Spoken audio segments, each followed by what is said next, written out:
recap video from week 2 of Dance Movement 101 in March of 2019. So since I knew several of you were going to be absent this week, I picked some things that were a little bit of a standalone exercise so that no one will be behind when they come back to class on week 3. So some concepts that we explored this week were ways to move side to side, because we talked last week about how movements that ask you to move forward seem easier to new dancers than movements that ask them to move to the side, just because in your daily life you walk forward a lot, but you don't walk side to side a whole lot. So you're just not familiar with efficient ways to move your body in that direction. So we just explored a couple different ways to move our body side to side.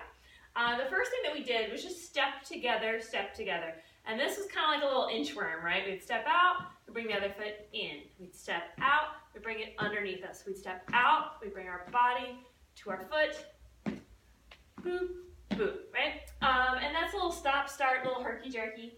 Another just little silly fun way that we played with moving side to side was something called a crab walk. And this one we started off by just using one foot to go forward and back, forward and back. And then we took this motion and we moved it side to side. So I'm just stepping right, right, right, left, right, left, right, left, right, left. And you can actually go both directions. We only went toward the pushing foot because that's a little easier than going toward the standing foot. And then we did something called a grapevine, and this is a very efficient way to move side to side. We went side, back, side, front, front, because you can keep your same momentum as you move across the floor.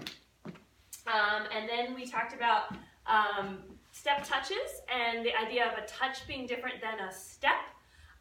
So when we step, we fully transfer our weight from one foot to the other foot. When we touch, we're not making a transfer of weight, we're striking, touching, tapping, or pushing against the floor. So we did a super simple move where we just went step, touch, step, touch the floor, step, touch the floor. Boom, boom, boom. And we made it look different by using different parts of our feet. So what I'm doing right now is I'm just using the ball of my foot, which is kind of the front third of my shoe, and I'm just gathering that underneath me to create the touch.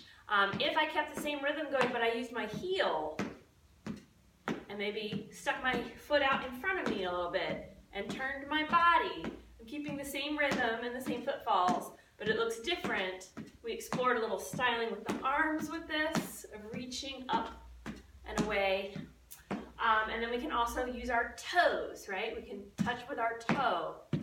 Now let's turn to the side. I'm just hitting the floor, stepping down.